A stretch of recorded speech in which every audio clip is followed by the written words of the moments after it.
We are here in CQ Stadium. Maryland football just beat Virginia 42-14 to move to 3-0 on the season. Andrew, we were here watching the game. A little bit of a slow start for the Terps, but they got the job done. What did you see from them today? I don't understand the team, Emmett. It's just this is back-to-back games. Charlotte and well, not well, FBS team. My apologies. Then you go to Virginia, one of the worst teams in Power Five. I mean, you go down 14-0 both times in the first quarter. Offense, defense, special teams all look rocky, and then all of a sudden the second quarter comes. It's almost like they remember how to play football again. The defense was unbelievable for the last 45 minutes. Obviously, had four takeaways to end the game. Tarheeb still player of the game, two picks, but everything goes wrong to start. Everything goes right to finish. Pretty much, I think that was a pretty succinct explanation of what we saw. And for the second straight week, it was eerily similar to that Charlotte game in the Yeah. way they go down 14-0, not quite as early in the fourth quarter, but they go down 14-0 about midway through that first quarter, I should say. And and then the game just flips on its head, right? So Virginia comes out and they look like maybe the better team, honestly. I mean, that first drive was pretty clinical. It was only like three plays, and then they're marching down the field. They have a little bit of a misdirection, a nice play from their quarterback, who we'll talk about in a second. And then they're up 14-0, and you're starting to think, Virginia is stronger than Charlotte. You're starting to maybe have those thoughts of, if Maryland doesn't show up today, could this be the game where they get beat? Maryland then takes over, proves it's the better team, scores 42 unanswered points, and a lot of that was kind of padded on in the fourth quarter.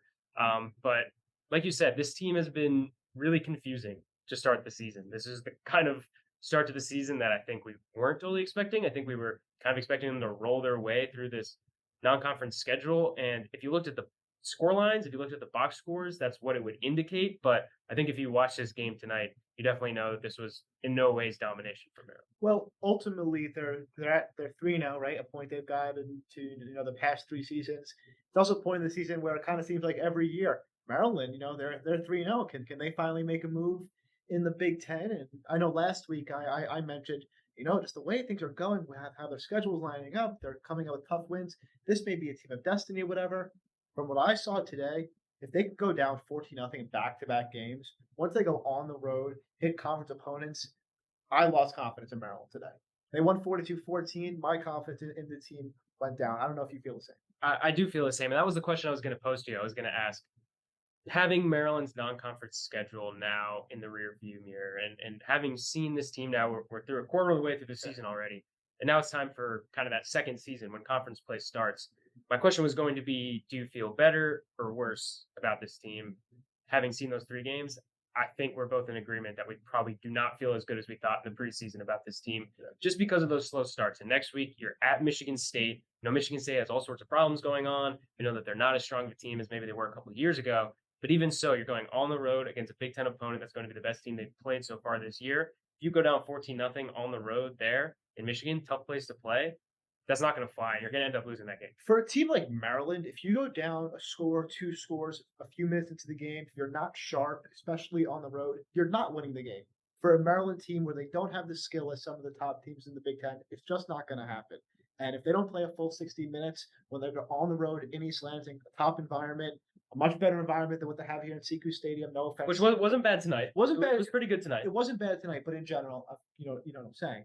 But it's just they're putting in such an incomplete effort, and they've really done that in all three games to an extent.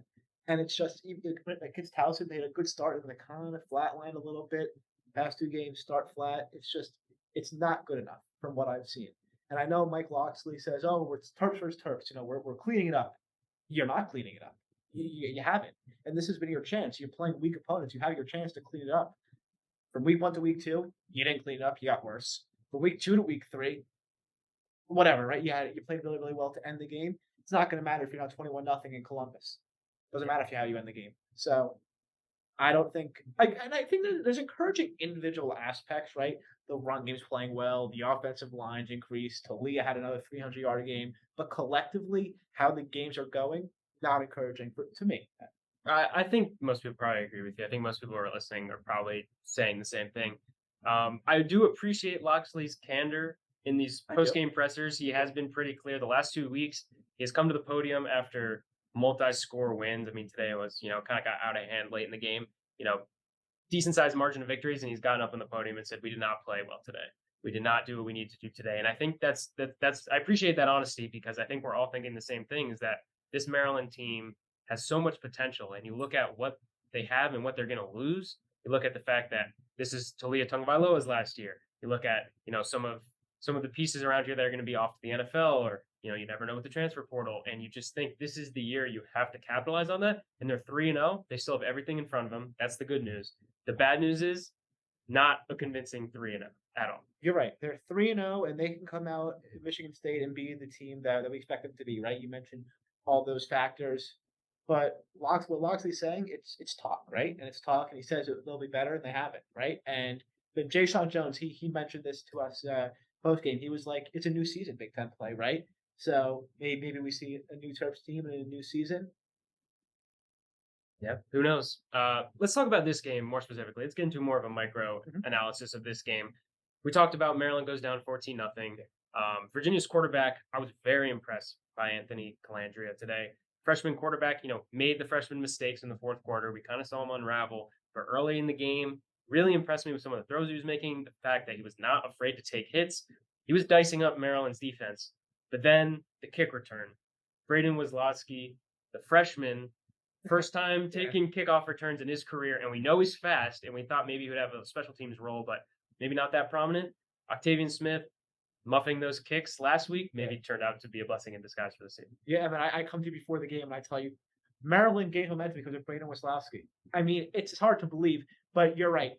14-0 Virginia. They were driving. They were almost across the 50 and then ended up having to punt.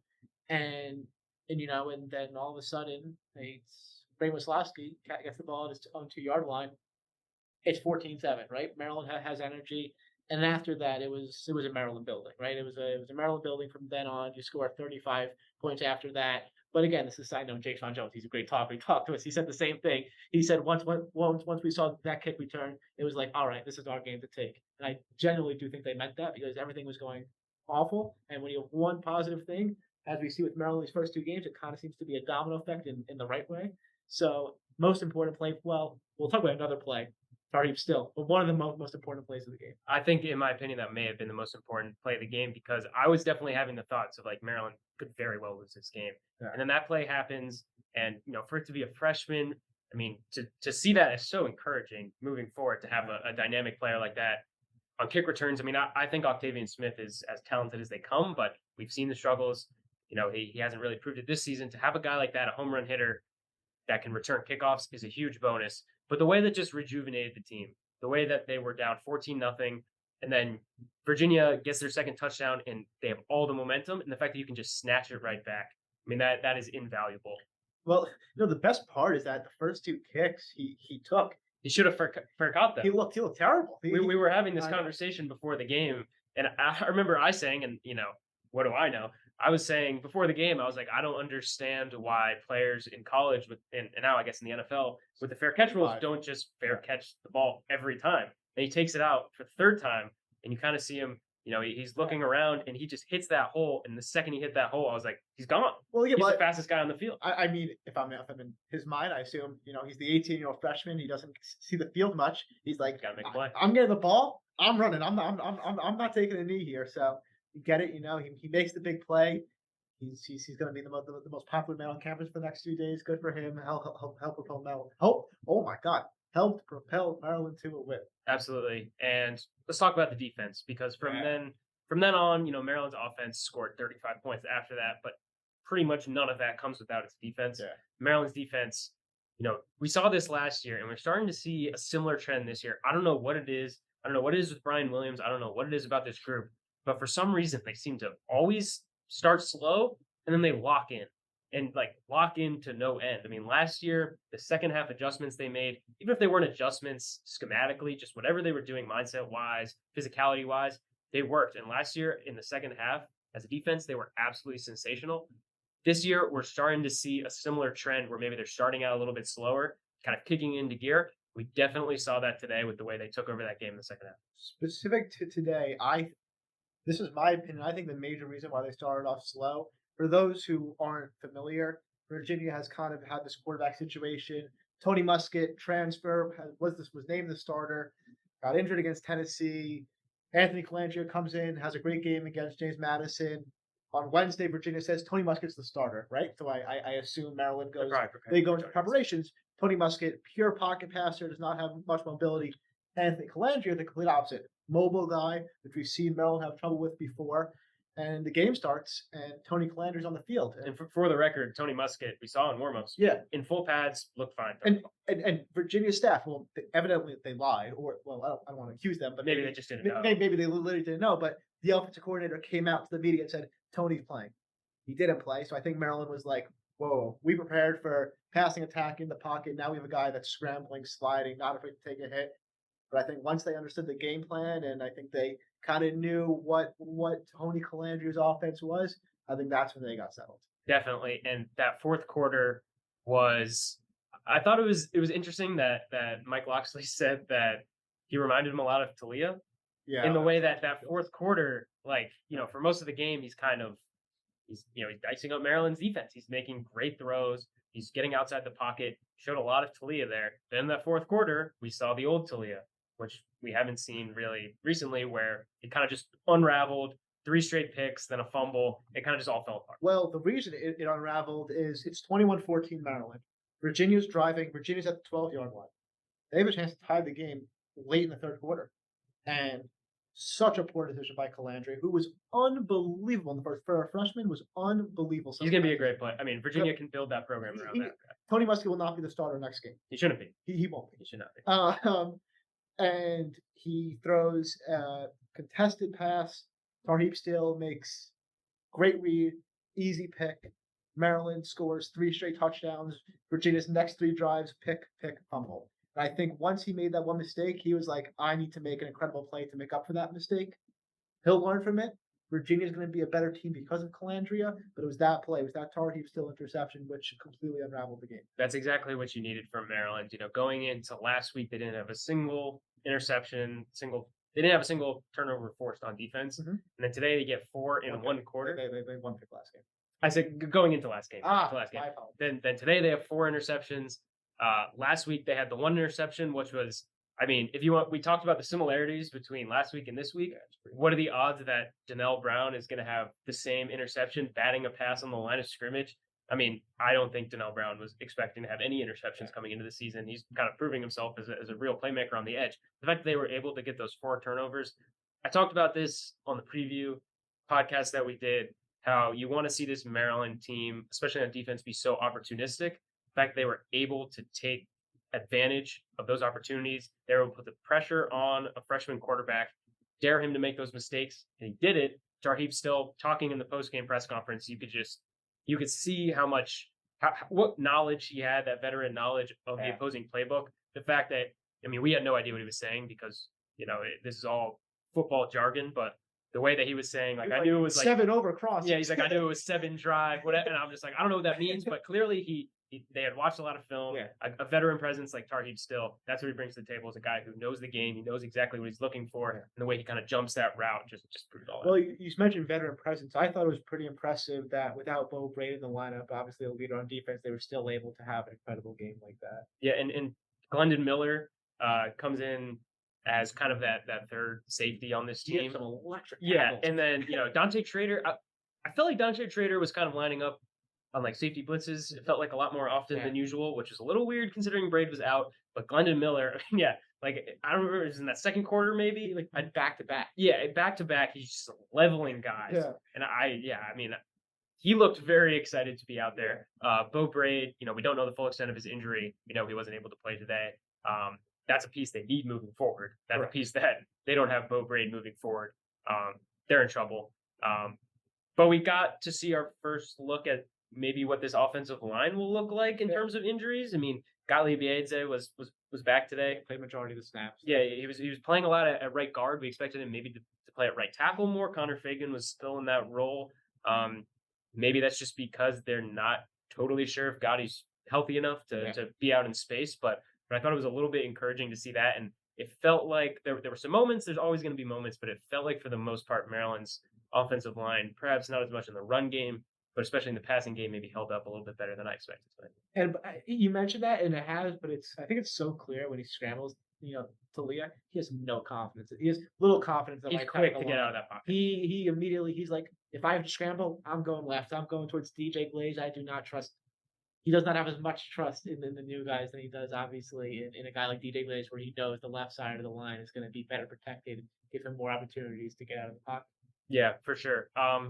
Friday night game, a little bit of a change of pace from a Saturday night game. Yeah, A solid crowd out here today. I know there's been a lot of talk about Maryland's attendance issues, and this was I mean, don't make any mistake. This was by no means a packed house tonight, but I was generally pretty impressed with the turnout today.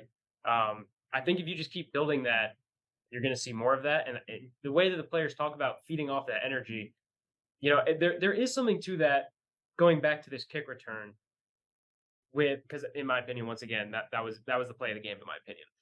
Going back to that kick return, the way that just like that boosts the energy in the stadium, you get the crowd into it, you get the students into it, the way you get that energy going. This felt like a momentum win for Maryland. This didn't feel like a game where they overwhelmed yeah. Virginia with talent. It just kind of felt like a momentum win for Maryland, where they got all the momentum on their side. Maybe if you're on the road, that won't translate as much, and that's what gives me a lot of positive about next week. And we'll get into that later in the week, kind of previewing that game. But this felt like the kind of game that Maryland would win at home and maybe nowhere else. Yeah, no, I mean, it was a good crowd. I think the most impressive thing, and I think the thing that helped the players the most, is that the students actually stayed in the second half. Like we joke about it, but it helps them, right? When you For see sure. when there's 8,000 kids, and then the third quarter starts, and there's 800 kids, it's demoralizing. I would assume for the players. So they stayed. They had energy until the game kind of got out of reach. But it was a good crowd. I think it was besides the most the lower bowl was filled behind us. No, but it was a good crowd. Definitely had solid energy. But the way you get the big crowds is you need success. You need to win. And if Maryland beats Michigan State is 4-0. Indiana at home, very winnable game. Looking at 5-0 going into Ohio State. Obviously, that's a couple weeks away, and Yeah, the way that we started this podcast probably doesn't inspire a ton of confidence yeah. that they're going to get that job done. But certainly some encouraging signs today, I think, from Maryland. Um, I guess just like what's one big takeaway you think from this game that maybe you didn't see in the previous 2 weeks, because we talked about the defensive struggles early and then them bearing down. We talked about the offensive line a little bit. We talked about some of these things. What kind of stood about this game that maybe you didn't see in the first 2 weeks?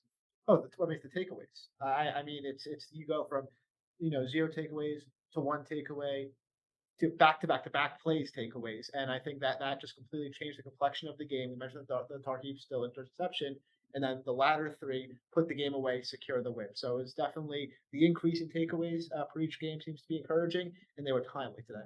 I totally agree. Maryland wins 42-14. You predicted it as we were walking over to the I stadium. did, I You did. said 42-14 Maryland. So kudos on that. Yeah, we're trying to get these reaction pods out a little bit earlier now. I know we've been a couple days late sometimes, but yeah, we'll be right Yeah. back at you.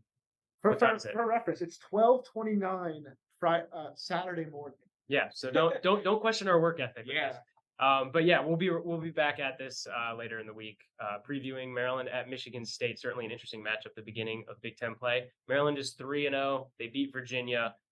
Finished the non-conference slate undefeated for the third straight year now. So exciting stuff as always. Thank you all for listening, and we'll see you later in the week.